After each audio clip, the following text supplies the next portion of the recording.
मैंने कैंसल पर उंगली रखी और उसी पल बाहर ड्राइंग रूम में मेरी बहन की हंसी गूंजी। देखो, फिर पैसे की भीख मांगने आ गई। मेरा पेट जैसे अंदर से ठंडा हो गया। मेरा फ़ोन हाथ में था, स्क्रीन पर 5 ऑटो डेबिट मानदेट्स दिख रहे थे। हर महीने मेरे खाते से उसके नाम पर निकलने वाले एक क्लिक और 5 साल की आदत टूट सकती थी। बाहर दिए जल रहे थे, अंदर मिठाइयों की खुशबू थी और मेरे अंदर कोई चीज़ पहली बार साफ बोल रही थी, बस अब नहीं। मैं बस एक सेकंड रुकी, जैसे सांस रोककर पानी के अंदर से बाहर आने से पहले रुकते हैं।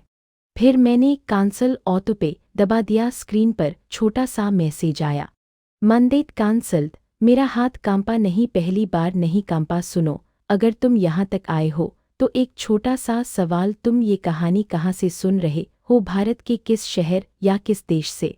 कमेंट में अपना शहर लिख देना। और अगर तुम्हारे घर में भी लोग क्या कहेंगे कि नाम पर किसी को दबाया जाता है, तो इस वीडियो को लाइक कर देना, क्योंकि आगे जो होने वाला है वो सिर्फ मेरी बहन की कहानी नहीं, बहुत घरों की सच्चाई है। अब वापस कहानी पर आते हैं। आज हमारे घर में दिवाली की बड़ी दावत थी। माँ का नियम है, दिवाली पर पूरा खानदान इकट्ठा होगा, चाचा चाची, मामा मामी, कजिन्स सब। और घर है ऐसा घर कि जैसे हर चीज़ परफेक्ट दिखाने के लिए बनाई गई हो। नोएडा की एक पॉश सोसाइटी, गेट पर सिक्योरिटी, नीचे राउंड, ऊपर झूमर। माँ को यही पसंद है, सबको लगे कि हमारा परिवार सेटल है। मैं हाथ में घर की बनी काजू कतली का डिब्बा लेकर दरवाजे पर पहुंची। सच बोलूं तो मैं वापस मुड़ सकती थी, मेरे पास एक बहाना तैयार था, ऑफिस की ऑडिट रिपोर्ट, क्लाइंट की डेडलाइन। लेकिन जैसे ही मैं सोच रही थी, अंदर से पापा की आवाज़ आई, अरे हमारी मैडम ऑडिटर आ गई। वो हंसते हैं, लेकिन उनके मजाक में भी एक टैग होता है, जैसे मैं इंसान नहीं, सिर्फ काम की लड़की हूँ जो समय पर आती है, समय पर जाती है और हर काम निभाती है। मैं अंदर गई, हवा में घी और मसालों की खुशबू थी। माँ ने डिब्बा लिया, गाल पर हल्का सा किस किया और तुरंत मेरी पीठ के पीछे देखा। बस अकेले, कोई साथ नहीं।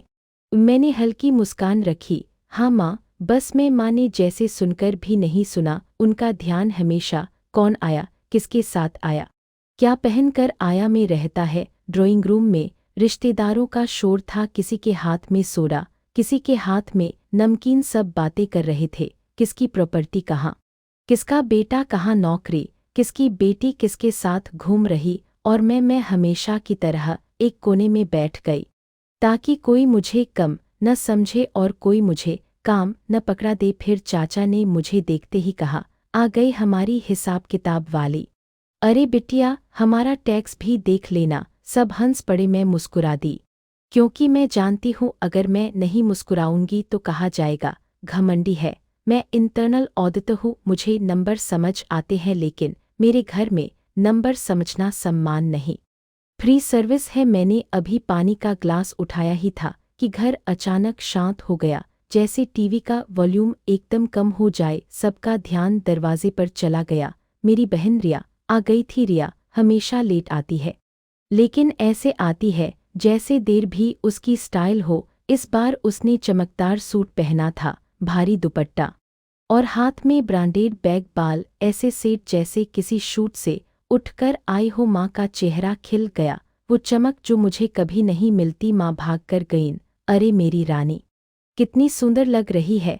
पापा ने भी हंसकर कहा, लो हमारी स्टार आ गई। रिया ने मुझे देखा, उसकी मुस्कान बहुत मीठी थी, पर आंखें बिल्कुल ठंडी। ओह, दीदी भी आ गईं। उसने ऐसे कहा जैसे मैं कोई पुरानी फाइल हूँ जो फिर से टेबल पर रख दी गई हो। डिनर टेबल पर बैठते बैठते रिया ने अपनी नई प्लानिंग शुरू कर दी। कभी कहती वो कंसल्टिंग कर रही है, कभी ब्रांड्स के साथ काम, कभी इन्वेस्टमेंट की बातें। शब्द बड़े, बातों में हवा ज्यादा। माँ सिर हिलाती रही, जैसे सब सच है। रिश्तेदार वाह वाह करते रहे और मैं सोचती रही, अगर ये सब सच है तो फिर हर महीने मेरे खाते से उसके लिए पैसे क्यों निकलते हैं। मेरी कज़िन ने धीरे से मुझसे पूछा, दीदी मेरा एजुकेशन लोन बढ़ गया है, ईएमआई का क्या करूं?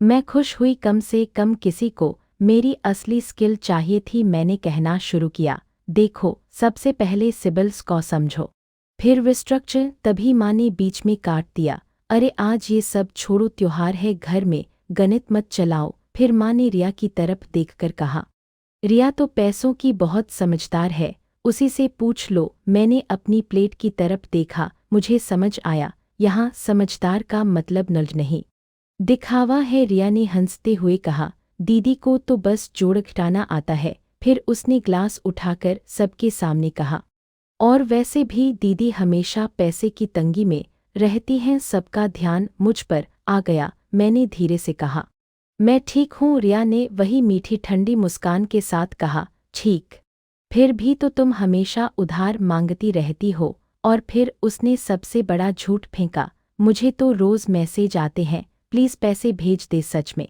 बहुत एम्बारसिंग है। मेरे कान गर्म हो गए, दिल धड़का, पर आवाज़ अंदर फंस गई, क्योंकि ये झूठ सिर्फ रिया का नहीं था, ये पूरे घर का सिस्टम था। अगर रिया बोले तो सच, अगर मैं बोलूं तो बहाना। मैंने साफ कहा, मैंने तुमसे कभी पैसे नहीं मांगे, एक बार भी नहीं। रिया ने आंखें घुमा दी, हाँ हाँ ठीक है। और सबसे दर्द वाली चीज़, कोई नहीं बोला, न माँ न पापा। उन्हें पता था कि पिछले 5 साल से हर महीने रिया की car EMI, credit card, minimum insurance और एक पर्सनल लोन सब मेरे खाते से जा रहा है। उन्हें पता था, फिर भी चुप, क्योंकि घर की इज्जत थी, क्योंकि लोग क्या कहेंगे था, क्योंकि रिया स्टार थी और मैं जिम्मेदारी। पूर्णविराम। पापा ने माहौल बदलने के लिए कहा, चलो मिठाई किसे चाहिए।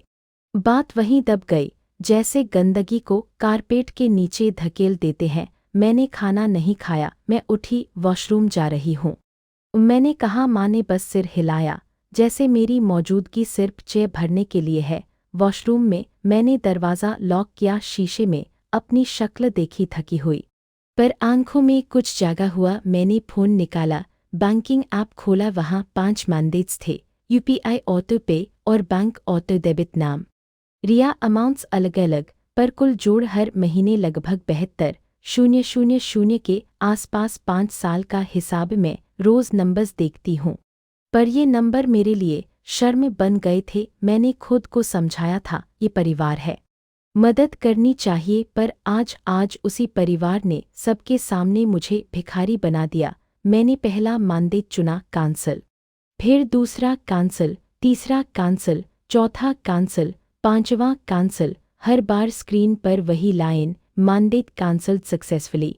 मैंने नल खोला, ठंडा पानी चेहरे पर डाला, सांस ली, और पहली बार लगा मैं कोई गलत काम नहीं कर रही, मैं बस खुद को बचा रही हूँ। जब मैं बाहर निकली, मिठाइयाँ परोसी जा चुकी थी। मेरी लाई हुई काजू कतली का डिब्बा टेबल के बीच में था, आधा खाली। माँ ने कहा, कहाँ चली गई थी?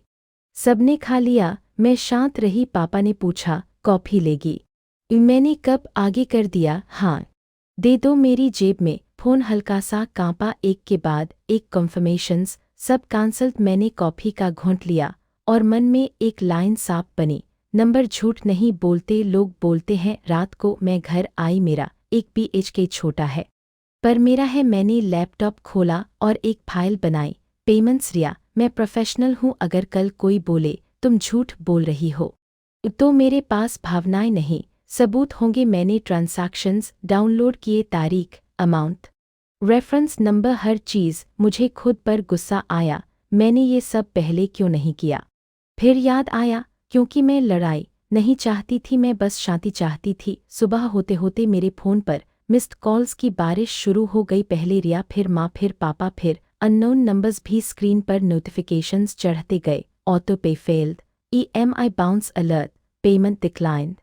मुझे पता था ये शुरू होगा, पर जो मुझे नहीं पता था वो ये था कि रिया इसे कैसे घुमाएगी। मैंने फ़ोन उल्टा रखा और बस एक पल के लिए खिड़की से बाहर देखा। नीचे सोसाइटी में लोग दिवाली की सफाई कर रहे थे। सबको लगता है त्योहार के बाद सब नॉर्मल हो जाता है, लेकिन मेरे लिए अब सब बदलने वाला था। और तभी सुबह 6:47 पर हमारे फैमिली व्हाट्सएप ग्रुप का नोटिफिकेशन चमका। ग्रुप का नाम थॉम्सन परिवार नहीं, यहाँ हम उसे कहते हैं शर्मा परिवार, परिवार ही परिवार, पूर्णविराम। सबसे ऊपर रिया का मैसेज था, कृपया दीदी के लिए प्रार्थना करें, उन्हें जेलसी और मेंटल स्ट्रेस हो रहा है, वो इमोशनल डिसीजंस ले रही है। उसके नीचे दिल वाले इमोजीज, हम साथ हैं।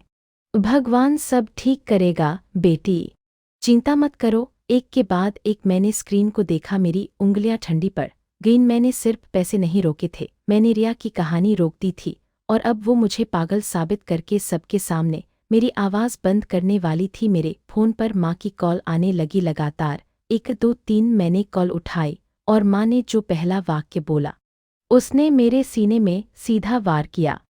तूने घर की इज्जत मिट्टी में मिला दी, अभी भी समय है, सब ठीक कर दे। मेरे हाथ में फ़ोन था, सामने मेरे लैपटॉप पर 5 साल की पेमेंट्स की लिस्ट चमक रही थी, और मुझे समझ आ गया, अब ये सिर्फ रिया और मेरे बीच नहीं रहा, अब ये पूरे घर का फैसला होने वाला था, और अगला कदम वो बहुत गंदा होने वाला था।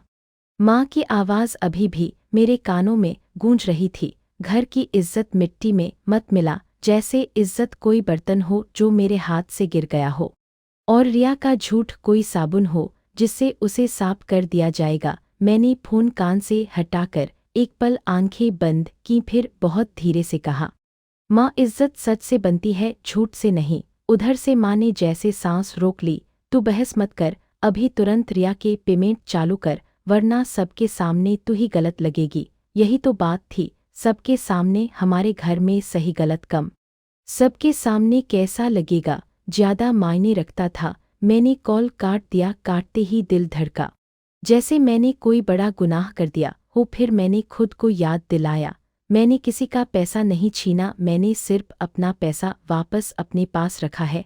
ऑफिस के लिए निकलते हुए मैंने नोटिस किया कि मेरे हाथ कांप नहीं रहे। पहले जब भी घर में कोई तनाव होता था, मेरा शरीर पहले डर जाता था, दिमाग बाद में। आज उल्टा था, दिमाग साफ था, शरीर शांत। मेट्रो में बैठी तो रिया के मैसेज पॉप अप होते रहे, पहले नर्म फिर तेज, दीदी तुम्हें पता भी है तुम्हारे एक क्लिक से क्या हुआ?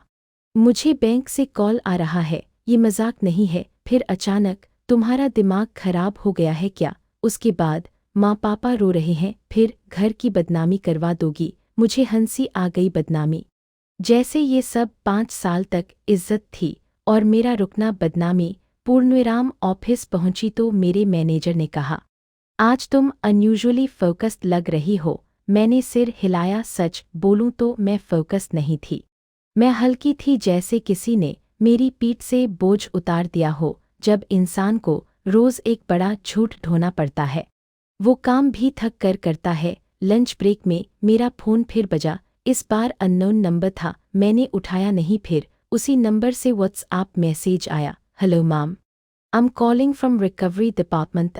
मैंने तुरंत स्क्रीनशॉट लिया। मैं डरना नहीं चाहती थी, पर मैं मूर्ख भी नहीं थी। अगर रिया गिर रही थी तो वो किसी को साथ खींचने की कोशिश करेगी, और सबसे आसान शिकार मैं ही थी। शाम को घर लौटते ही मेरे दरवाजे पर 3 तेज ठकठक हुई। मैं चौंकी, कौन होगा? मैंने पीपल से देखा, कजिन नेहा। उसके चेहरे पर वो मसाला चिंता वाला भाव था जो लोग तब लाते हैं जब उन्हें आपकी परेशानी में भी दिलचस्पी होती है। मैंने दरवाज़ा खोला नहीं, बस पूछा, हाँ? नेहा ने झुककर कहा, दीदी अंदर आने दो, ज़रा बात करनी है। मैंने दरवाज़ा थोड़ा खोला, क्या हुआ? नेहा ने सांस खींची, जैसे बड़ी खबर देने जा रही हो। ग्रुप में रिया ने बोला तुम डिप्रेशन में हो और तुमने अचानक उसके पैसे रोक दिए। लोग कह रहे हैं तुम जेलस हो। मैंने दरवाज़ा पूरी तरह खोल दिया, अंदर आ जाओ। नेहा अंदर आई, आंखें मेरे घर को जल्दी जल्दी स्कैन करने लगी, जैसे देख रही हो कि मेरा जेलसी किस चीज़ से पैदा हुआ। मेरा घर साधारण था, साफ, छोटा, शांत, बस मैंने पानी दिया। नेहा ने पानी नहीं पिया, सीधे बोली, सच बताओ, तुमने सच में उसके पैसे रोके? हाँ, मैंने कहा, 5 साल से मैं उसके बिल्स भर रही थी, अब बंद किया है। नेहा का मुंह खुला रह गया, तुम भर रही थी? रिया तो कहती है उसके हस्बैंड के फैमिली से पैसे आते हैं। यही तो, मैंने शांत आवाज़ में कहा। कहती कुछ है, चलता कुछ और है। नेहा ने फुसफुसाकर पूछा, कितना? मैंने लैपटॉप खोला, करीब 72,000 महीना 5 साल। नेहा ने मन में जोर लगाया, फिर आंखें बड़ी हो गईं। दीदी ये तो, मैंने स्क्रीन पर टोटल दिखाया, करीब 43 लाख से ऊपर। नेहा का चेहरा बदल गया, अब उसके अंदर की मसाला चिंता की जगह सच्चा शौक था इतना। और किसी को पता नहीं। किसी को पता है? मैंने कहा। माँ पापा को पता है, बस वो बोलते नहीं। नेहा ने धीरे से कहा, दीदी ये तो एक्सप्लॉयटेशन है। उसने पहली बार उस शब्द का इस्तेमाल किया, एक्सप्लॉयटेशन। मेरे अंदर कुछ कांपा क्योंकि मैं खुद इस शब्द से बचती रही थी। मैं इसे फैमिली रिस्पॉन्सिबिलिटी कहती रही ताकि दर्द कम लगे। नेहा ने अपना फ़ोन निकाला। मैं तुम्हें एक बात दिखाती हूँ। उसने व्हाट्सएप खोला। यह देखो, रिया ने आज सुबह मुझे भी मैसेज किया है। मैसेज था, नेहा दीदी को संभालो, वो अनस्टेबल हो रही है और अगर घर में बात फैली तो मेरी लाइफ रूइन हो जाएगी। मैंने हल्की हंसी हंसी देखा। वो मुझे नहीं, खुद को बचा रही है। नेहा ने कहा, तो अब तुम क्या करोगी? मैंने एक पल सोचा। मैं सच फैलाऊंगी नहीं, लेकिन अगर वो मुझे पागल साबित करेगी तो मैं चुप नहीं रहूंगी। नेहा ने सिर हिलाया। तुम्हें स्क्रीनशॉट्स चाहिए होंगे? हाँ, मैंने कहा, और स्टेटमेंट्स भी। वो जाते जाते बोली, दीदी मैं तुम्हारे साथ हूँ। दरवाज़ा बंद हुआ तो मेरे भीतर एक अजीब सी गर्मी फैली। पहली बार परिवार में किसी ने सीधा कहा, मैं तुम्हारे साथ हूँ, बिना लेकिन के। अगली सुबह ऑफिस पहुंची ही थी कि सिक्योरिटी ने फ़ोन किया। मैडम, नीचे कोई लेडी है, बहुत ज़ोर से बोल रही है, कह रही है आपकी फैमिली है। मेरा पेट कस गया। मुझे पता था। रिया, मैं लिफ्ट से नीचे उतरी और जैसे ही मैं लॉबी में पहुंची, रिया की आवाज़ हवा में चाकू की तरह कटी। यहाँ है ये। सबके सामने मेरा पैसा रोक दिया और अब ऐसे एक्टिंग कर रही है जैसे कुछ हुआ ही नहीं। लोग रुक गए। कुछ ने फ़ोन निकाल लिए, कुछ ने कान खड़े कर लिए। हमारी भारतीय दुनिया में तमाशा सबको पसंद है, बस कोई अपना ना हो, और अगर अपना हो तो और भी ज़्यादा। रिया ने मुझे देखकर रोना चालू किया, आंसू ऐसे कि मस्कारा खराब ना हो। दीदी, मुझे पता था तुम जेलस हो, लेकिन इतना नीचे गिर जाओगी। मेरी ईएमआई बाउंस हो गई। बैंक वाले कॉल कर रहे हैं। तुम्हें मज़ा आ रहा है क्या? मैंने धीमी आवाज़ में कहा। रिया, ये मेरा ऑफिस है, यहाँ ड्रामा मत करो। ड्रामा? उसने जोर से कहा। अच्छा, अब तुम मुझे ड्रामा बोल रही हो? तुम्हारी वजह से मेरा सिबिल खराब होगा, तुम समझती भी हो। मैंने दिल में कहा, वाह, अब उसे सिबिल याद है। जब तक मैं भर रही थी तब ये शब्द उसे सपने में भी नहीं आया। मैंने एक कदम आगे बढ़कर बहुत कामली कहा, तुम्हारा सिबिल खराब होगा क्योंकि तुमने लोन लिया है, मैंने नहीं। रिया की आंखें संकरी हो गईं। तो अब तुम मुझे लेक्चर दोगी? तुम हमेशा खुद को सुपीरियर समझती हो। मैंने इधर-उधर देखा। लोग सुन रहे थे। मैं चाहती तो चिल्ला सकती थी, पर मैंने तय किया था, मैं उसकी भाषा नहीं बोलूंगी, मैं फैक्ट्स बोलूंगी। मैंने फ़ोन निकाला। रिया, तुम कह रही हो कि मैं तुमसे पैसे मांगती हूँ। क्या तुम एक भी मैसेज दिखा सकती हो जहाँ मैंने तुमसे पैसे मांगे हों? रिया एक सेकंड रुकी। उसके चेहरे पर हल्का सा ग्लिच आया, जैसे एक्टर ने डायलॉग भूल लिया हो। फिर उसने तुरंत पलटा, तुम स्मार्ट बन रही हो। तुम्हारे जैसे लोग वर्ड्स बदल देते हैं। तुमने इनडायरेक्टली मांगा है। मैंने सिर हिलाया। ठीक है, फिर मैं भी इनडायरेक्टली नहीं, डायरेक्टली बोलती हूँ। पिछले 5 साल से तुम्हारे बिल्स मेरे अकाउंट से गए हैं, अब बंद हो गए। बस। रिया की आंखों में रोना गायब हुआ और गुस्सा आ गया। तुम मेरे खिलाफ एविडेंस बना रही हो। मेरे पीछे सिक्योरिटी गार्ड पास आ गया। मैडम, इशू क्या है? रिया ने तुरंत विक्टिम मोड लगाया। देखो, मेरी दीदी मानसिक रूप से ठीक नहीं है। इन्होंने मेरे पैसे रोक दिए, मुझे परेशान कर रही है। मेरे अंदर से एक ठंडी हंसी निकली, पर मैंने उसे बाहर नहीं आने दिया। मैंने सिक्योरिटी से कहा, इनको बाहर ले जाइए, ये डिस्टर्बेंस क्रिएट कर रही हैं। रिया चौंक गई। उसे उम्मीद थी मैं डर जाऊंगी, मैं झुक जाऊंगी जैसे हमेशा, पर आज नहीं। जब सिक्योरिटी उसे बाहर ले जा रहा था, रिया ने मेरी तरफ झुककर फुसफुसाया, ये खत्म नहीं हुआ। तुमने मुझे पब्लिकली एम्बार्स किया है, अब मैं तुम्हें तबाह कर दूंगी। उसके शब्द धीरे थे, लेकिन उनमें जहर था। और उसी पल मुझे समझ आया, ये सिर्फ पैसे की लड़ाई नहीं है, ये कंट्रोल की लड़ाई है। मैं ऊपर अपनी डेस्क पर लौटी, दिल तेज था पर दिमाग साफ। मैंने तुरंत एटा को मेल किया इंसिडेंट रिपोर्ट। फिर मैंने अपने बैंक की ऐप खोली, कंफर्म किया कि कोई मैंडेट एक्टिव नहीं। मैंने सारे स्क्रीनशॉट्स एक फोल्डर में डाल दिए। शाम को घर आई तो माँ का कॉल फिर आया। इस बार माँ की आवाज़ में रोना था। रिया कह रही है, तुमने उसे ऑफिस में धक्का दिया, सब लोग बात कर रहे हैं। मैंने शांत कहा, मैंने उसे छुआ तक नहीं, सिक्योरिटी ने बाहर किया क्योंकि वो चिल्ला रही थी। माँ ने कहा, तू समझ क्यों नहीं रही, ये परिवार की इज्जत का सवाल है। मैंने धीमे से पूछा, माँ इज्जत किसकी, मेरी या रिया की फेक इमेज की? माँ चुप हो गई, फिर बोली, तू हमेशा से ऐसी नहीं थी, तू पहले बहुत दयालु थी। ये वाक्य वही था जो पापा ने भी कहा था, तू बदल गई है, जैसे काइंडनेस का मतलब बीइंग यूज्ड होना हो। मैंने कहा, मैं बदली नहीं हूँ माँ, बस अब मैं खुद के लिए भी दयालु हूँ। माँ ने गुस्से में कहा, कल घर आ, सब बैठकर बात करेंगे। मैंने पूछा, कौन कौन होगा? माँ ने कहा, मैं, पापा, रिया और उसके पति रोहन भी। मेरे पेट में गांठ पड़ गई। रोहन रिया का पति, वो हमेशा शांत रहता था, फैमिली फंक्शंस में मुस्कुराता, कम बोलता। अगर वो इन्वॉल्व्ड हो रहा है तो या तो रिया ने उसे भी मैनिपुलेट किया है या फिर उसे सच पता चल गया है। मैंने कॉल काटने से पहले सिर्फ इतना कहा, मैं आऊंगी लेकिन मैं झूठ नहीं सुनूंगी। रात भर मैं सो नहीं पाई। मैं अपने लैपटॉप पर स्प्रेडशीट देखती रही। हर एंट्री के पीछे मेरा एक सैक्रिफाइस था, किसी ट्रिप का ना जाना, किसी चीज़ को ना खरीदना, किसी अपॉर्चुनिटी को पोस्टपोन करना। मैंने सोचा, क्या मैंने सच में इतना सब किया था? और क्यों? सिर्फ इसलिए कि फैमिली हेल्प्स फैमिली। सुबह 5 बजे मेरे फ़ोन पर एक नया नोटिफिकेशन आया, फैमिली ग्रुप में रोहन का मैसेज, सिर्फ एक लाइन, कल की मीटिंग में मैं कुछ डॉक्यूमेंट्स भी लाऊंगा, सबके सामने बात होगी। मेरे हाथ ठंडे हो गए। डॉक्यूमेंट्स? कौन से डॉक्यूमेंट्स? क्या वो मेरे खिलाफ कुछ लाने वाला है या रिया के खिलाफ?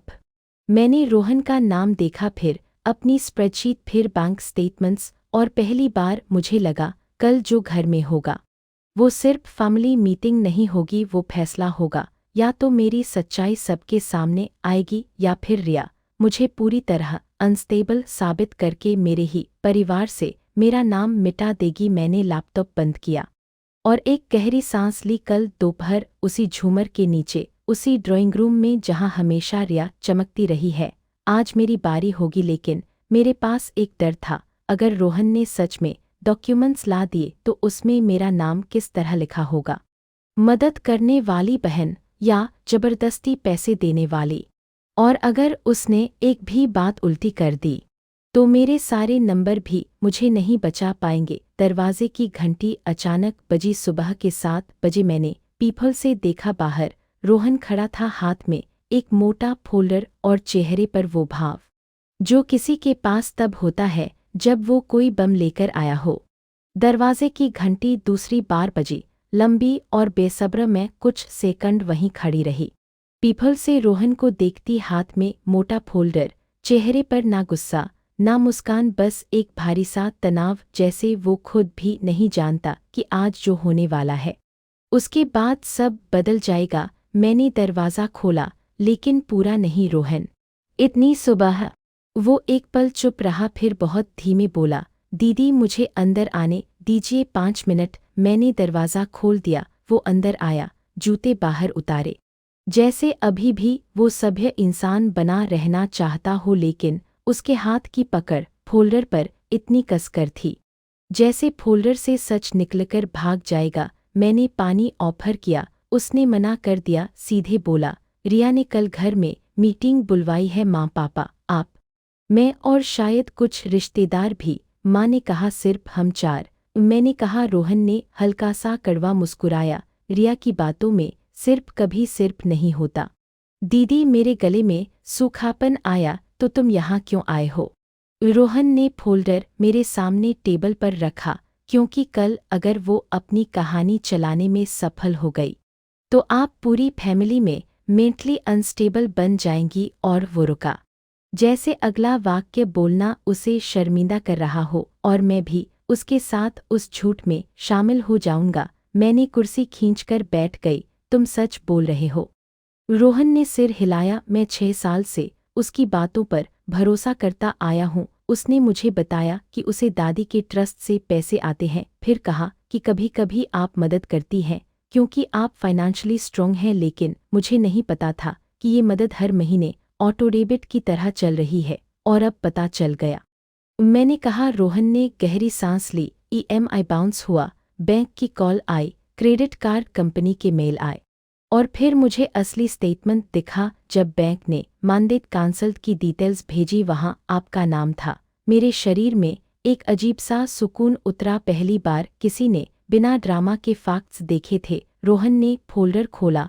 अंदर प्रिंटआउट्स थे, loan statements, credit card summaries, overdue notices, एक लीज का नोटिस और एक स्प्रेडशीट जो मेरी स्प्रेडशीट से भी ज्यादा अगली थी। कुल डेट करीब 78 लाख के आसपास बैठ रहा है दीदी, और ये सिर्फ विजिबल डेट है। कुछ बीएनपीएल ऐप्स हैं जिनका पूरा हिसाब मुझे अभी भी नहीं मिल रहा। मेरी आंखें बंद हो गईं। 78 लाख, रोहन ने बहुत धीमे कहा, और आपके 43 लाख उसमें शामिल है। मैंने कुछ देर कुछ नहीं बोला, फिर पूछा, तो तुम क्या चाहते हो?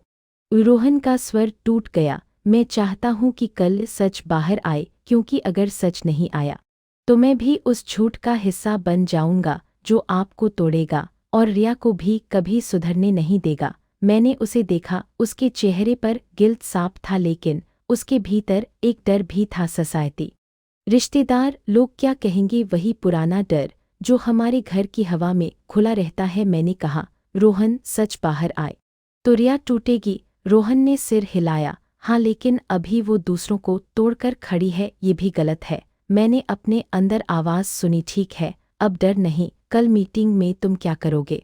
मैंने पूछा। रोहन ने फोल्डर बंद किया। मैं सारे डॉक्यूमेंट्स टेबल पर रख दूंगा, और मैं एक बात साफ बोल दूंगा, आपका पैसा वापस होगा, लेकिन तरीका सही होगा, लीगल, डॉक्यूमेंटेड, और आपकी डिग्निटी के साथ। मेरा दिल जोर से धड़का। वापस? रोहन बोला। रिया को लग रहा है आप डरकर मैंडेट्स चालू कर देंगी, लेकिन मैं नहीं चाहता आप झुके। मैंने एक पल में तय कर लिया, मैं कल आऊंगी और मैं चुप नहीं रहूंगी। रोहन उठा, दरवाजे की तरफ गया। जाते जाते उसने सिर्फ इतना कहा, दीदी एक चीज़ और, रिया ने एक नया कार्ड खेला है। वो कह रही है कि आप उसे कंट्रोल करती थीं, इसलिए वो आपके पैसे लेती थी। मैंने हंसी दबाई। वाह, अब वो विक्टिम भी है। रोहन ने बस आंखें झुका ली। कल सावधान रहिए, वो बहुत चालाक है। दरवाज़ा बंद हुआ। घर फिर शांत हो गया, लेकिन मेरे भीतर अब शांत नहीं था। मेरे भीतर एक तैयारी थी। दोपहर 2 बजे मैं माँ पापा के घर पहुंची। वही झूमर, वही बड़ा सोफा, वही परफेक्ट दीवारों पर परफेक्ट फोटो, जैसे किसी ने फैमिली को फ्रेम करके झूठ को सजाया हो। दरवाज़ा माँ ने खोला। उनके चेहरे पर अंदर आ ड्राइंग रूम में पापा बैठे थे, हाथ में टीवी रिमोट, लेकिन टीवी बंद। उनकी आंखों में थकान थी, और सामने रिया बिल्कुल तैयार, मेकअप परफेक्ट, बाल सेट, जैसे आज भी उसे ऑडियंस चाहिए। उसके पास रोहन था, शांत और गंभीर। माँ ने कहा, बैठो, पहले तुम अपोलोजाइज करो, फिर हम बाकी बात करेंगे। मैंने सीधा पूछा, मैं किस बात के लिए अपोलोजाइज करूं माँ? माँ ने तीखे स्वर में कहा, रिया की पेमेंट्स अचानक बंद करके उसे परेशान करने के लिए, और ग्रुप में सबके सामने उसे शर्मिंदा करने के लिए। रिया ने तुरंत सॉफ्ट वॉइस निकाली, दीदी मुझे तुमसे लड़ना नहीं है, मुझे बस इतना चाहिए कि तुम्हें समझ आए कि तुम ठीक नहीं चल रही हो। तुमने अचानक ये सब। मैंने उसे रोक दिया। रिया, एक सवाल का जवाब दे। तुमने दिवाली की रात सबके सामने कहा कि मैं तुमसे पैसे मांगती हूँ, वो सच था? रिया ने पल भर में आंखें घुमा दी। मैंने ऐसा मतलब नहीं। मैंने उसकी बात काटी। हाँ या ना? रिया का चेहरा सख्त हो गया। दीदी तुम हमेशा वर्ड्स पकड़ती हो, तुम्हारी यही आदत सबको इरिटेट करती है। पापा ने थका हुआ स्वर निकाला। बस। दोनों शांति से। मैंने पापा की तरफ देखा। पापा, आप जानते हैं मैं पिछले 5 साल से रिया की पेमेंट्स भर रही थी। पापा ने आंखें झुका ली। हमें थोड़ा बहुत पता था। मेरे सीने में आग उठी। थोड़ा बहुत? 43 लाख थोड़ा बहुत होता है? माँ ने तुरंत बचाव किया। तुम्हारी बहन मुश्किल में थी, हम कैसे उसे? और मैंने कहा, मैं कौन थी? एटीएम। रिया ने नाक सिकोड़कर कहा, दीदी तुम ये सब क्यों गिन रही हो? तुमने मदद अपनी मर्जी से की, अब एहसान जता रही हो। ये लाइन वो थी जो वो हमेशा इस्तेमाल करती थी, सिर्फ इस बार मेरे सामने पूरे परिवार के साथ। और तभी रोहन उठ खड़ा हुआ। उसने बिना किसी भाव के फोल्डर टेबल पर रखा। सब लोग, 1 मिनट, रिया तुरंत बोली। रोहन, तुम बीच में मत आओ, ये बहनों का मात है। रोहन ने पहली बार उसकी बात को सीधा काट दिया। नहीं रिया, ये अब सिर्फ बहनों का मात नहीं है, ये सच का मात है। माँ का चेहरा सख्त हो गया। रोहन, तुम क्या कर रहे हो? रोहन ने फोल्डर खोला और डॉक्यूमेंट्स फैलाने लगा। Credit card statements, loan notices, overdue letters, ये हमारे डेट्स हैं, कुल मिलाकर लगभग 78 लाख। माँ के मुंह से चीख निकल गई। ये क्या बकवास है? पापा आगे झुके। 78 लाख, रिया ने झट से कहा, ये एग्जैजरेशन है। रोहन को नंबर्स समझ नहीं आते। मैंने धीमे से कहा, रोहन, नंबर्स समझते हैं, और मैं तो ऑडिटर हूँ। रोहन ने मेरी तरफ 1 सेकंड देखा, जैसे इजाज़त मांग रहा हो। फिर उसने एक और पेपर निकाला। और ये स्काइलर, मतलब दीदी के बैंक स्टेटमेंट्स की कॉपीज़ हैं, 5 साल के। हर महीने consistent payments, UPI mandates, auto debits, कुल अमाउंट करीब 43 लाख। कमरे में अचानक ऐसा सन्नाटा हुआ जैसे हवा ने सांस लेना बंद कर दिया हो। माँ की आंखें फैल गईं। इतना? पापा के हाथ कांप गए। तुमने इतने साल? रिया ने चीखकर कहा, ये सब फेक है। दीदी ने खुद बनाया होगा, उसे स्प्रेडशीट्स बनाने की आदत है। मैंने पहली बार सीधे उसकी आंखों में देखा। रिया, अगर ये फेक है तो बैंक फेक है, स्टेटमेंट फेक है, रेफरेंस नंबर फेक है। रिया का चेहरा लाल हुआ। वो तुरंत विक्टिम मोड में गई। सब मेरे पीछे पड़ गए। मैं बस प्रेशर में थी। सबको लगता था मैं परफेक्ट हूँ। आप लोग ही तो चाहते थे कि मैं सबसे आगे रहूं। माँ ने कांपती आवाज़ में कहा। रिया, ये सच है क्या? रिया रोने लगी। इस बार रोना थोड़ा असली था, लेकिन उसके साथ मैनिपुलेटिव भी। माँ, मैंने कोशिश की। मैंने बस सोसाइटी में लोग बातें करते हैं। मैंने अपना हाथ उठाकर उसे रोका। रिया, मैं तुम्हारी फीलिंग्स समझ सकती हूँ। प्रेशर होता है, लेकिन प्रेशर का इलाज झूठ नहीं है, और किसी के पैसे पर अपनी इमेज बनाना चोरी है। पापा ने भारी आवाज़ में कहा। तुमने अपनी बहन से इतना पैसा लिया और फिर सबके सामने उसे भिखारी बताया? रिया ने गुस्से में कहा, क्योंकि वो मुझे जज करती थी। वो हमेशा। मैंने बहुत शांति से कहा, मैंने तुम्हें जज नहीं किया रिया, मैंने तुम्हें बचाया, और तुमने उसी बचाव को मेरी कमजोरी बनाकर सबके सामने बेचा। रोहन ने अगला बम फेंका। और एक बात, रिया ने मुझे बताया था कि ये पैसे दादी के ट्रस्ट से आते हैं। माँ पलटकर दादी की तरफ देखने लगी, और तभी सबको याद आया कि दादी को बुलाया ही नहीं गया। लेकिन उनकी इज्जत का इस्तेमाल जरूर हुआ। पापा ने सिर पकड़ लिया। हमने क्या कर दिया? माँ ने एकदम डिफेंसिव होके कहा। हमने कुछ नहीं किया, हमने बस परिवार को जोड़े रखा। मैंने कहा, नहीं माँ, आपने परिवार को जोड़ा नहीं रखा, आपने एक इंसान को कुचलकर बाकी को कंफर्टेबल रखा। ये वाक्य बोलते ही मेरी आंखें भी नम हो गईं, लेकिन मैंने रोना नहीं चाहा। मैं सिर्फ सच चाहती थी। रिया अचानक मेरी तरफ झुकी। दीदी, मैं तुम्हें वापस कर दूंगी, बस मैंडेट्स चालू कर दो, नहीं तो मेरे पास। मैंने उसे बीच में रोक दिया। नहीं, अब कोई मैंडेट नहीं, अब सब कुछ लिखित होगा। रोहन ने तुरंत कहा, मैं भी यही चाहता हूँ। मैंने पापा की तरफ देखा। पापा, मैं एक सिंपल प्लान चाहती हूँ। पापा ने थके हुए स्वर में कहा। बताओ, मैंने साफ साफ कहा। पहली बात, मेरे नाम पर कोई लोन, कोई गारंटी, कुछ नहीं। दूसरी बात, रिया की कोई पेमेंट मेरे खाते से नहीं जाएगी। तीसरी बात, जो पैसा मेरा गया है उसका रिपेमेंट प्लान बनेगा, साइंड होगा, और हर महीने फिक्स्ड अमाउंट आएगा। चौथी बात, मैं गिल्ट नहीं सुनूंगी अगर किसी ने फैमिली बोलकर मुझे दबाने की कोशिश की। मैं बातचीत बंद कर दूंगी। माँ ने गुस्से में कहा, तू परिवार को कॉन्ट्रैक्ट बना रही है। मैंने बहुत धीरे कहा, माँ, परिवार प्यार से चलता है, लेकिन जब प्यार का इस्तेमाल करके कोई आपको लूटे तब बाउंड्री जरूरी है। कॉन्ट्रैक्ट प्यार नहीं मारता, झूठ मारता है। रिया ने रोते हुए कहा, तो तुम मुझे छोड़ दोगी? मैंने उसकी तरफ देखा। मैं तुम्हें छोड़ नहीं रही रिया, मैं तुम्हारी आदत को छोड़ रही हूँ, वो आदत जो दूसरों की जेब से अपना ईगो भरती है। रोहन ने कहा, हम फाइनेंशियल काउंसलर के पास जाएंगे, और मैं कार बेच रहा हूँ। रिया ने चीख मारी, नहीं, वो मेरी कार है। रोहन ने बहुत शांत लेकिन सख्त आवाज में कहा, नहीं, रिया वो बैंक की का है, क्योंकि ईएमआई बकाया है और अब प्रिटेंड करना बंद करो। पापा ने पहली बार रिया की तरफ कठोर नज़र से देखा। तुम कल से जॉब सर्च शुरू करोगी और जो भी इनकम होगी उसका हिस्सा रिपेमेंट में जाएगा। माँ ने जैसे विरोध करना चाहा, लेकिन पापा ने हाथ उठाकर रोक दिया। बस बहुत हो गया। और उस पल मुझे महसूस हुआ ये मेरा बदला नहीं था, ये कॉन्सिक्वेंसेस थे। यही असली न्याय होता है, बिना शोर, बिना हिंसा, बस सच और सीमा। मीटिंग खत्म होते होते माँ मेरे पास आईन। उनकी आंखों में पहली बार शर्म थी। हमें समझ नहीं आया बेटा, मैंने बस इतना कहा। समझ आया था माँ, बस आप देखना नहीं चाहती थी। मैंने उनका हाथ हल्का सा दबाया ताकि ये न लगे कि मैं क्रूर हूँ। मेरे अंदर बिटनेस नहीं बचानी थी, मैं सिर्फ अपनी जिंदगी बचाना चाहती थी। मैं घर लौट आई उस रात मेरे फ़ोन पर एक नोटिफिकेशन आया, deposit received 15,000 sender Rohan, note first instalment, sign plan tomorrow.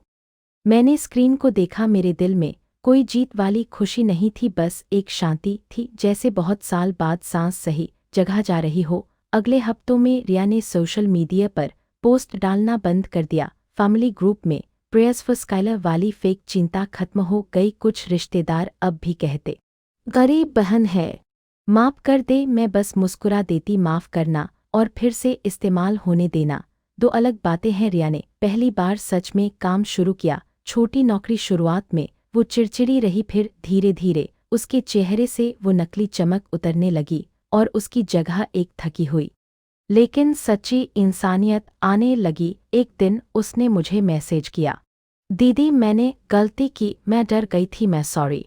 मैंने लंबा जवाब नहीं दिया, मैंने सिर्फ लिखा रिपेमेंट प्लान फॉलो करो और सच बोलना सीखो। कड़वा नहीं था, साफ था, क्योंकि समटाइम्स लव का मतलब होता है झूठ की छतरी हटाना ताकि इंसान खुद बारिश से सीख सके। और मैं पहली बार अपने पैसे का इस्तेमाल अपने लिए कर पाई। मैंने इमरजेंसी फंड बनाया, एसआईपी चालू किया, मैंने अपने नाम पर इंश्योरेंस लिया, मैंने यूपीआई मैंडेट्स का रूल बनाया, किसी के लिए ऑटो डेबिट नहीं, कोई मदद करनी भी हो तो वन टाइम रिटर्न और लिमिट के साथ। अगर तुम इस कहानी से एक चीज़ सीखो तो यही, हेल्प और एनेबल में फ़र्क होता है। मदद वो है जो किसी को खड़ा करे, एनेबल वो है जो किसी को आपके कंधे पर बैठाकर राजा बना दे। और सबसे ज़रूरी, बाउंड्री क्रूरती नहीं होती, बाउंड्री सेल्फ रिस्पेक्ट होती है। अब मैं तुमसे एक सवाल पूछती हूँ, अगर तुम्हारे घर में कोई लोग क्या कहेंगे के नाम पर तुम्हें दबाता है और तुमसे पैसे, समय या मेंटल पीस लेता है, तो तुम क्या करोगे? क्या तुम चुप रहोगे? क्या तुम सच बोलोगे या तुम भी अपने लिए एक बाउंड्री बनाओगे? अगर ये कहानी तुम्हें रियल लगी तो वीडियो को लाइक करो, शेयर करो, किसी एक ऐसे इंसान को भेजो जो फैमिली प्रेशर में फंसा है, और कमेंट में बताओ तुम कहाँ से सुन रहे हो और तुम्हारे हिसाब से सही फैसला क्या था। चैनल पर पहली बार आए हो तो सब्सक्राइब कर लो, क्योंकि ऐसी रियल एड्यूटेनिंग फैमिली स्टोरीज हम रोज़ लाते हैं। और अगर तुम चाहते हो कि मैं पर्सनल फाइनेंस बाउंड्रीज और फैमिली मैनिपुलेशन से कैसे बचें Pradeep step by step videos बनाऊं, तो हमारे मेंबरशिप में ज्वाइन कर सकते हो। वहाँ एक्सक्लूसिव एपिसोड्स और प्रैक्टिकल टेम्पलेट्स मिलेंगे।